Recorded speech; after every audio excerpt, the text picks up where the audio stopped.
Good morning, everybody. My name is Stephen Hall. I'm the legal director and security specialist for Better Markets. Better Markets is an independent nonprofit advocacy organization in Washington formed in the wake of the financial crisis, dedicated to arguing for the public interest in the financial system and with respect to financial services. It's a great privilege to be here. I want to thank Canute especially for inviting me to participate actively in the event. It's a wonderful occasion for a number of reasons.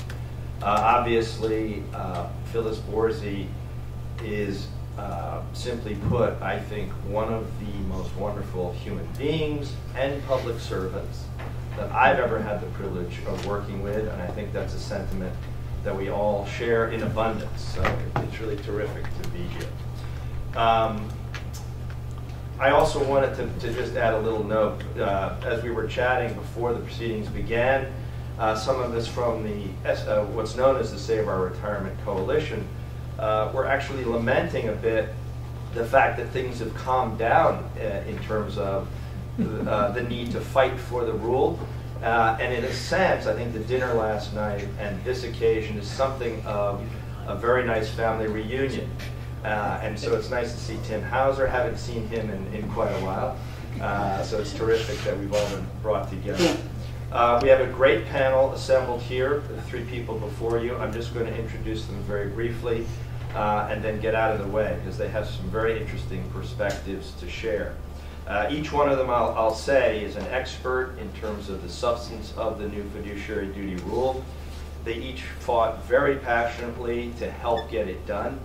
And they have, as I say, some interesting perspectives to share. First up, I'm going to ask David Sertner to speak. David is the Legislative Counsel and Director of Legislative Policy for Government Relations and Advocacy at AARP. In that position, he counsels the association on all legislative, regulatory, and policy efforts at the federal and state level. And he also provides counsel on litigation matters before the courts. His resume also importantly includes service as chairman of the ERISA Advisory Council of the Department of Labor back in 1994, and he's also served multiple times as a delegate to the National Summit on Retirement Savings. David's going to focus, I think appropriately, first on a bit of background regarding the rule, the context, if you will, and why it's so increasingly important based on the history. Next, Joe Pfeiffer will speak. Joe is the managing shareholder of a major litigation firm based in New Orleans. His practice consists of representing individuals and institutions that have been harmed by investment banks and brokers. And his caseload includes specifically ERISA class actions. David has also served as president of PIABA, the Association of Attorneys that specialize in representing investors with claims against securities firms. Joe's going to really give a kind of a contemporary look at the kinds of abuses that he has seen firsthand that reinforce the extraordinary importance of the rule and the need to have remedies in place for breaches of fiduciary duty. And then rounding out the panel will be Barb Roper, somebody I think who is a legend in this space.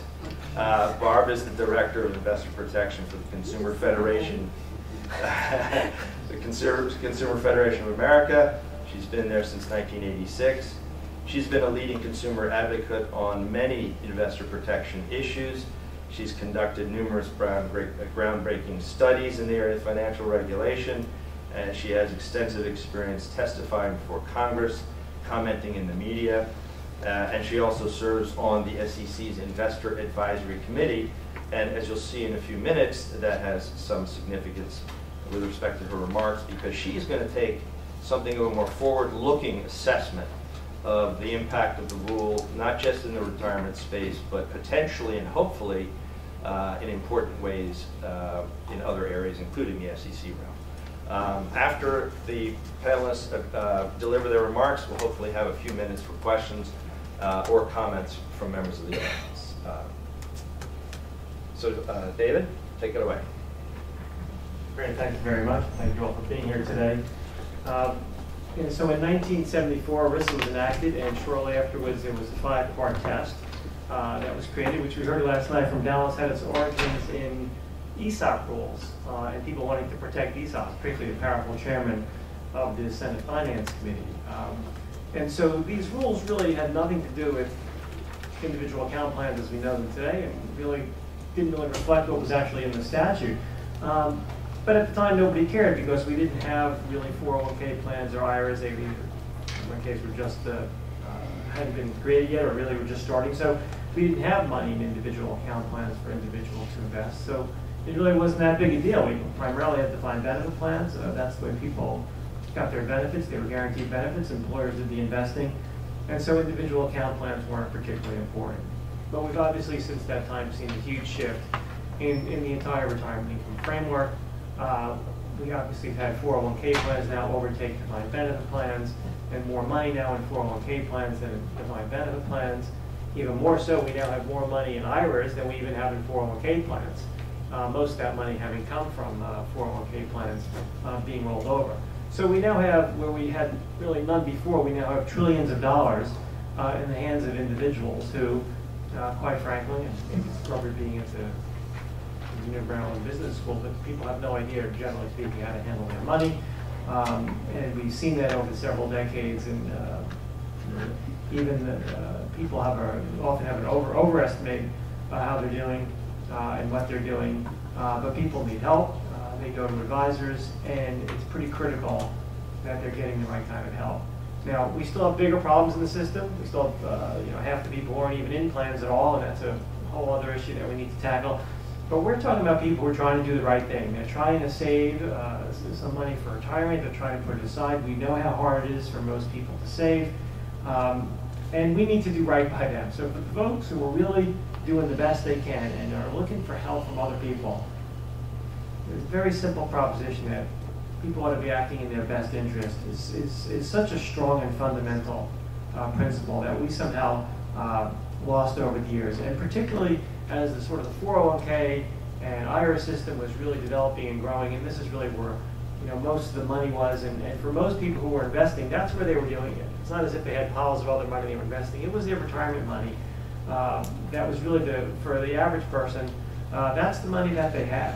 And for these folks to need help and to go to folks at a time when the industry, the financial services industry, was actually making it more difficult for sort of people to understand like who they were dealing with. And so lines between fiduciaries and brokers were blurring at the same time. And this was blurring intentionally by the financial services industry, whose marketing and everything else gave people the impression that, well, of course these folks are all operating in my best interest. It wasn't a question of what their standards should be. The understanding was that everybody was operating in my best interest. AARP did surveys showing this, and 90% of the people who responded said, well, of course they're operating in my best interest. It's not really, and of course I would support that as a standard, but we just assume that if we're going to people for advice and turning over our money, they're operating in our best interest.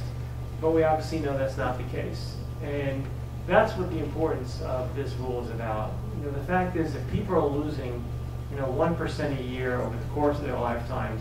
It may not sound like a whole lot, but we know very well back in 2008, when the markets crashed by 25%, people's retirements dropped by 25%, there was panic across the country. Nobody doubted how critical that was and how devastating that was to people's retirement security. Now, I've made this analogy a lot. So that was the earthquake, but here in the retirement system, what we had were termites that were doing the exact same thing, but instead of doing it all at once, it was just doing it over a 25, 30-year period of time. And people were ending up in the same place.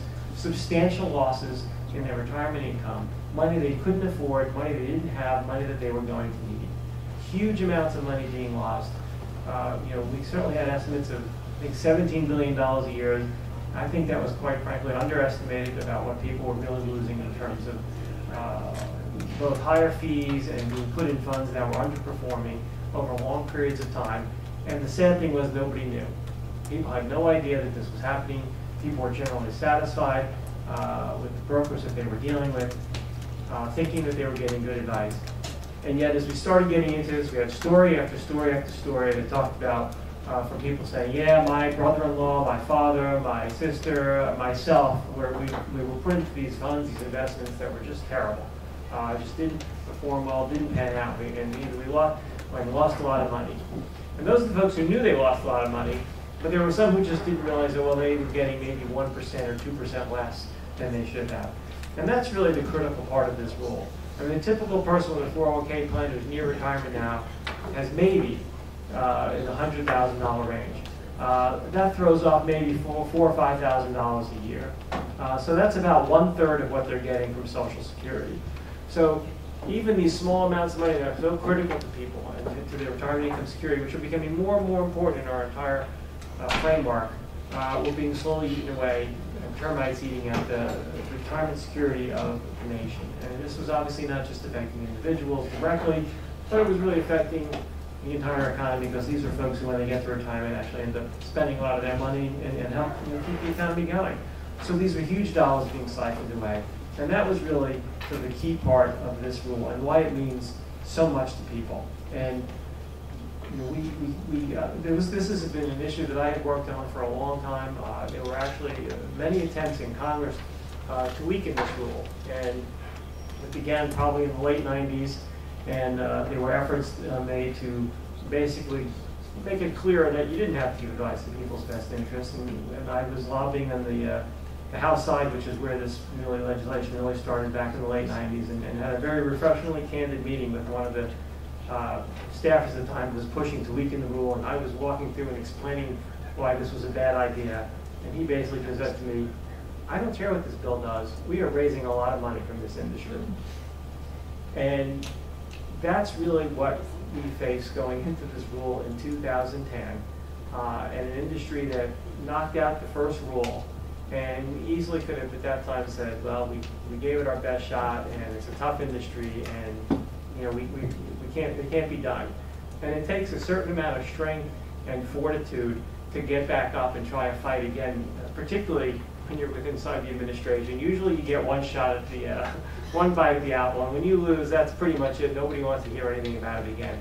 And to get back up and to learn from your mistakes and to rewrite a rule and to make a rule better and to organize people around that rule and to be able to defeat an industry that is very organized and has lots of money is really quite a challenge. And Phyllis will tell you, I'm sure, that the secretary played a key role in this and getting an administration and the president involved. And I will tell you the personal story. When the White House called us to say that the president wanted to come over to AARP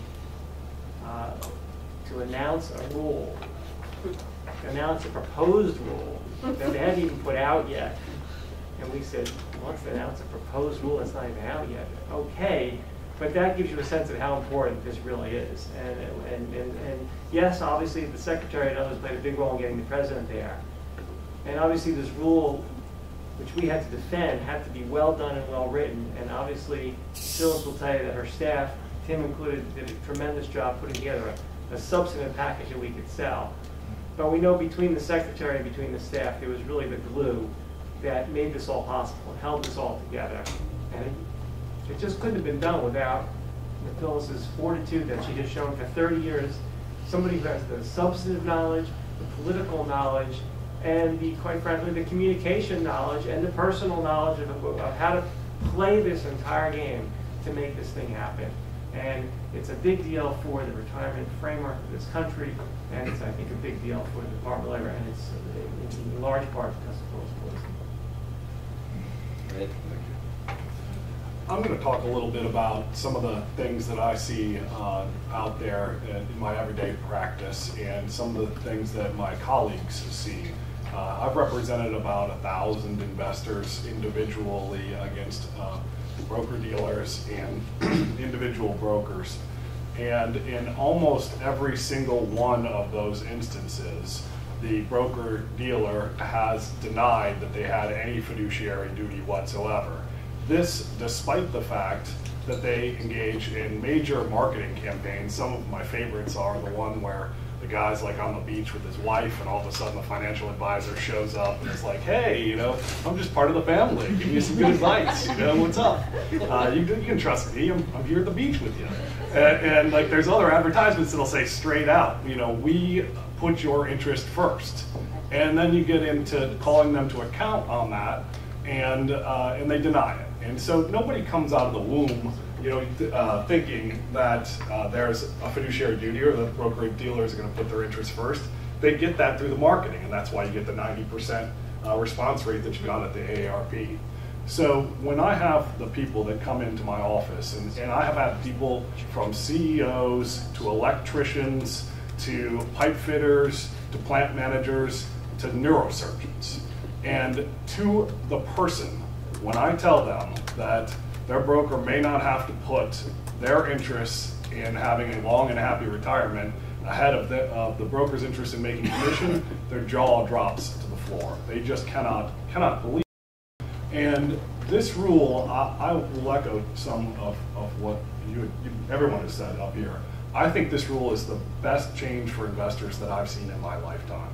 And I think, hopefully, it'll prevent some of the things that I see routinely that really harm investors. For instance, making a broker have a fiduciary duty on the rollover advice itself is enormous. Because what I see is people that are plant workers that still have decent defined benefit pension plans, and also have 401ks. And these are people that, you know, middle income people, they sent their kids to college, they did everything you'd ever ask of a citizen, to be a good citizen and save for their retirement. And then they get to the point where they're going to be done being an electrician or a chemical plant worker or whatever it is. And all of a sudden, they're supposed to be an expert in investments, or even when they're done being a neurosurgeon, to be an expert in investments. They, you know, if I wanted to get my back operated on, I would go to my neurosurgeon client. If I wanted to model a portfolio, I would not, because he doesn't know what he's talking about. That's why he went to a professional. And that professional holds themselves out as putting their interests first. But what we'll see is that the advice that will be given will invariably, at least in the cases I get, and I do admittedly see some of the worst ones, there are plenty of good people in the industry that want to do the right thing too. But what I see is the broker says, look, you got to roll over your 401k so I can invest your money better. But also, you really should roll over your defined benefit pension plan, because you know you want that money there for your kids when you're gone, et cetera. Never, you know, in parentheses, by the way, I can't make a commission on your defined benefit pension plan, which will often toss off, you know, 6-7% on what the lump sum would be. And so the broker's got to be pretty confident that he can make that amount of money year over year in order to give that advice if it would be in the customer's best interest. So I've seen basically hundreds and hundreds and hundreds of cases where the broker has advised the clients to retire, advised them to roll all their money over into the brokerage firm, and then in many instances, I had a big litigation over the 72T issue, where it used to be you could sort of set your own rate of what you could withdraw out of the 72T, and so they advised people to retire at 55, retire early, take 10% out of their account, saying, hey, look, you know, the market returns 10% every year, that ought to work pretty well. And they run out of money before they're even Social Security age. You know, I had a case in Baton Rouge. I won't tell too many more stories, but I had this case with 32 people. It was my first big case, and these folks found out. One of them found out they ran out of money when their mortgage check bounced. One of them ended up having to rent a room from his ex-wife because he ran out of money. That can't get excited about that. Suffering. That's rough. I've had people, really be in bad straits, and they didn't even have the money to come from Baton Rouge to New Orleans for the hearings every time. So they ended up living in my house, and so it was like old people real world at my house. And so I've never gone through it, but I know what it's like for these folks to lose their money. And when they lose their money, many of them would rather lose a leg. Many of them would rather almost lose their life, and some of them do try and take their lives because they have worked their whole life with the goal of bettering their children and just living out their golden years in some degree of comfort. And then when that's taken away from them, and they've always been sort of middle class, and they realize that they have to go, in one instance, back to work stocking vending machines for $10 an hour at the very plant they were making $80,000 a year at, that is absolutely and totally devastating to these people. And this rule should help prevent that. And ideally, after this gets implemented and the people do what they're supposed to be doing, then there will be less litigation on this, not more. But for the bad actors, and my dad had a saying, he said, you don't lock the door for the dishonest people, they're going to bust it down anyway. You lock the door to keep the honest people honest. And so I think most people are genuinely honest. And so hopefully they will follow this rule and we will have less litigation. But if they don't, it gives us a very powerful tool to get some of the money back for the investors who've lost it. And I just want to say one final thing.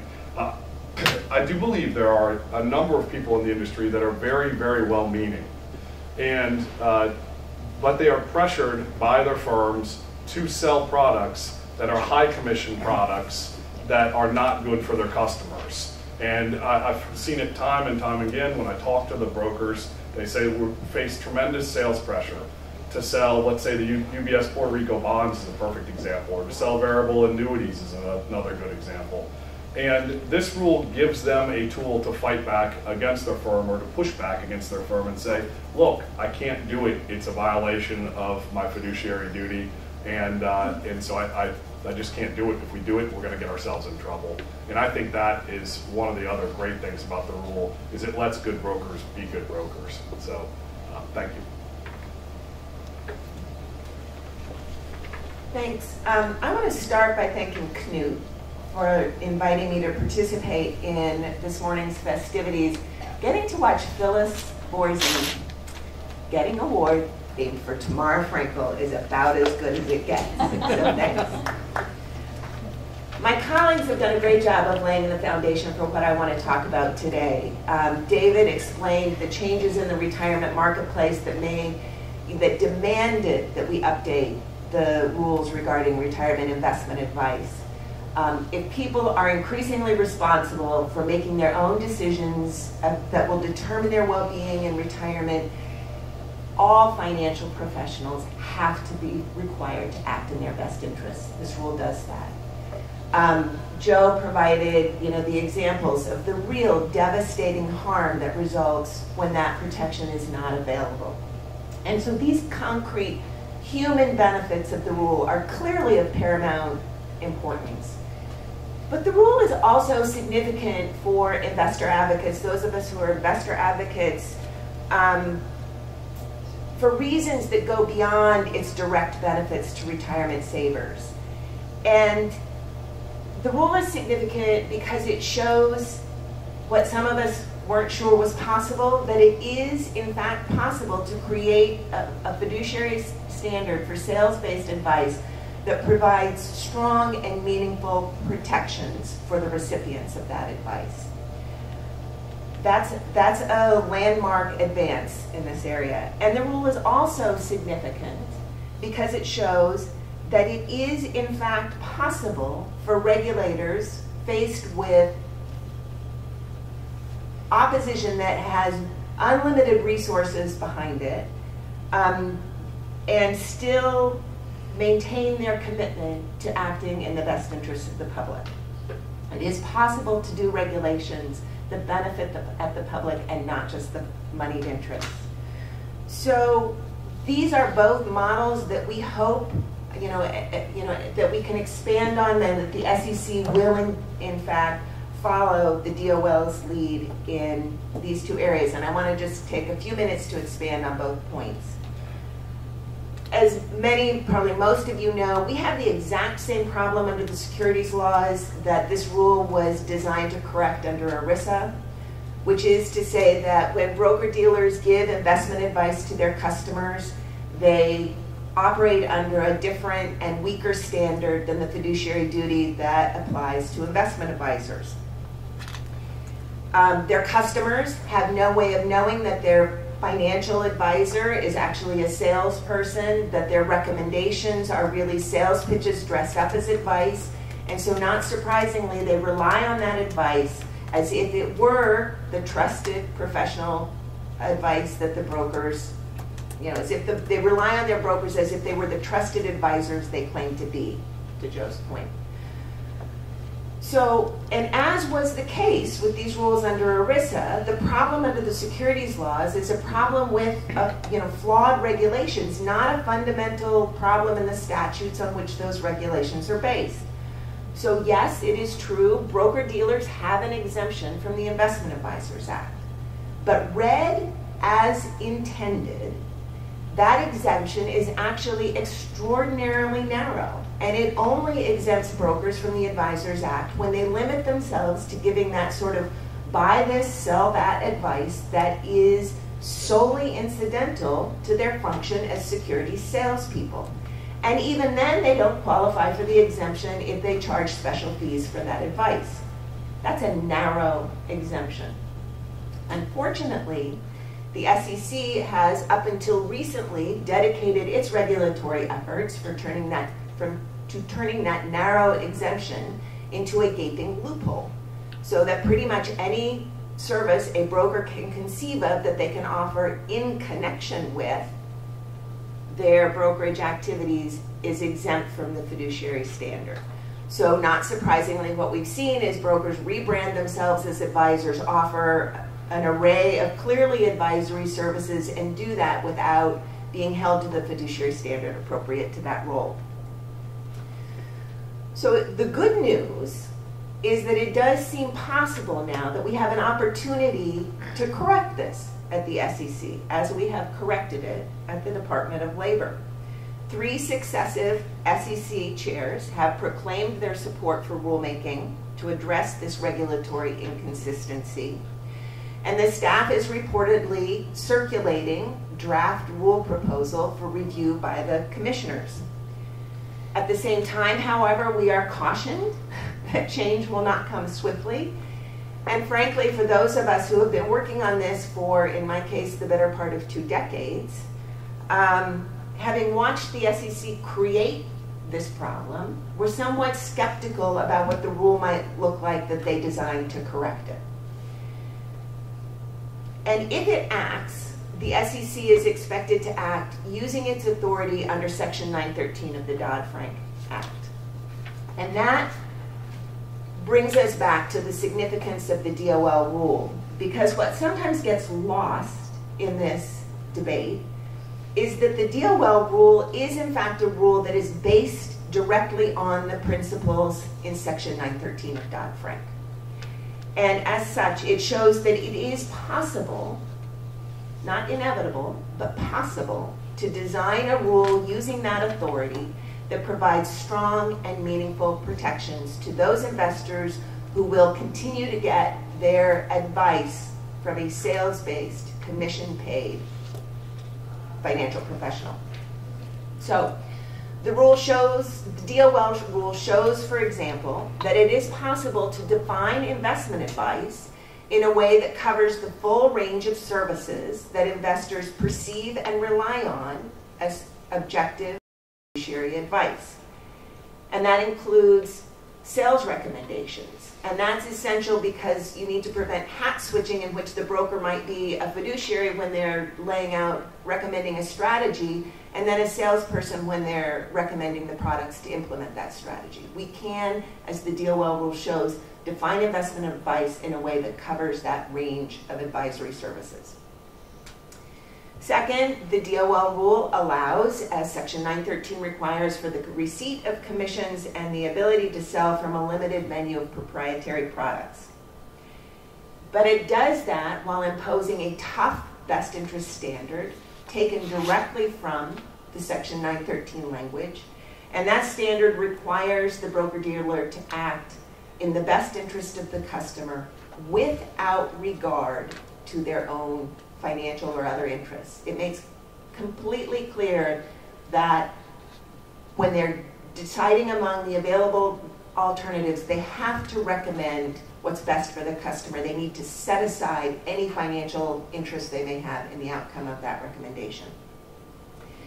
And finally, and what I personally think is the most significant contribution of the DOL rule, it requires the firms that employ these sales-based advisors to eliminate the most egregious conflicts, the practices that encourage and reward advice that's not in the customer's best interest. And this is what I think is, revolutionary.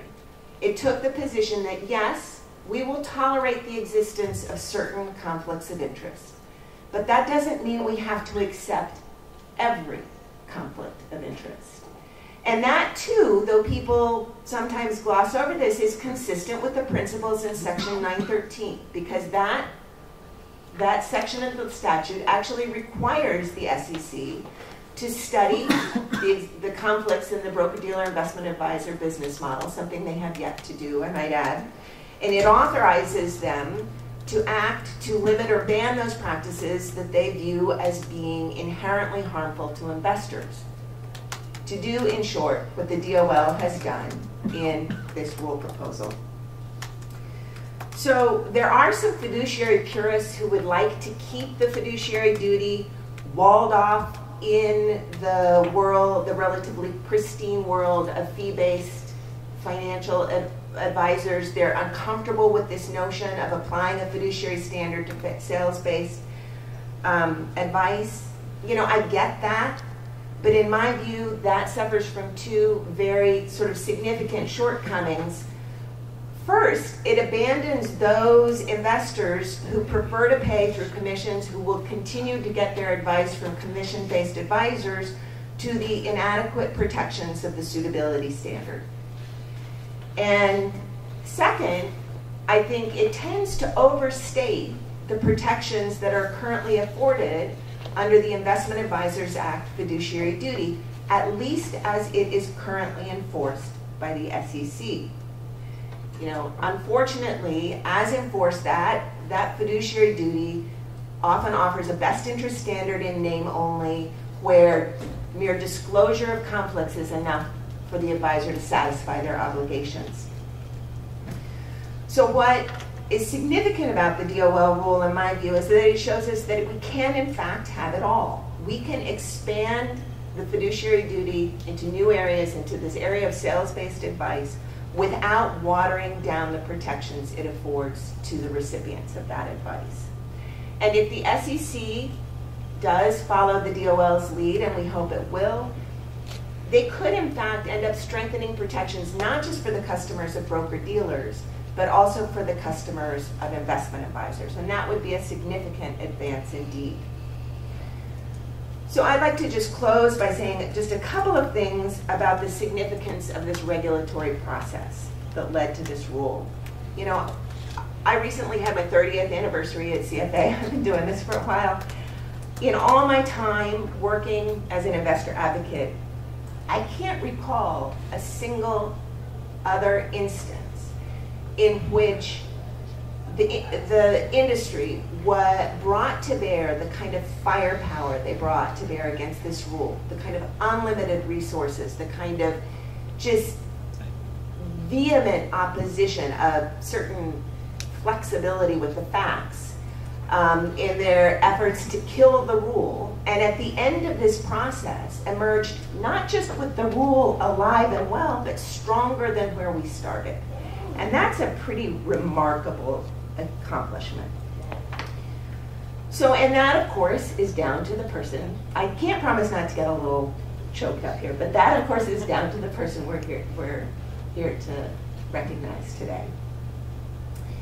It would be wonderful if we could take for granted that all of our public servants brought the same kind of firmness of purpose and grit and determination to their role.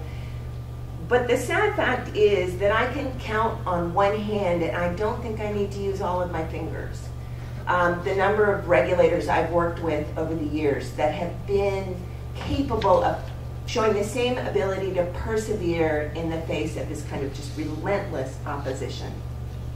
So in this too, Phyllis has provided a model that we hope others can and will follow. I was chatting with Phyllis the other day, and she said, with characteristic modesty and generosity, that this award should really go to the entire EBSA team, to her whole staff. And without doubt, there are so many people at the Department of Labor who played a part in this this success, you know, from the secretary who threw his full weight of support behind the rule to the rule writing team, which is as hardworking and dedicated a group of professionals as you could ever want to see in government service. But while all of those people played important roles, the central architect and the person who kept that process moving forward against seemingly insurmountable odds is Phyllis. She is one tough son of a gun. And there is quite simply no one I would prefer to go to regulatory battle with than to have Phyllis at my side. And she is living proof that there are still regulators who are willing and able to make government work for the people and not just for the moneyed interests. So thank you, Phyllis. It is an absolute pleasure and honor for me to be here to see you get this award today. Terrific.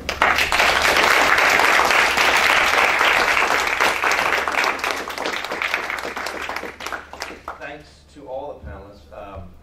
I think beautiful presentations. I think we have a few minutes for Q&A on the schedule. Yes, Ted Knudsen, reporter, Financial Advisor magazine. Can't pass up this opportunity. The hot potato now is Wells Fargo. Question to all the panelists: is Wells Fargo a one-off, or are improper incentives, improper cross-selling? Is that endemic, or again, is this a one-off? You know, and if it is endemic, what evidence do you have, or is this just a one-off? Okay. You want to take a stab? Sure.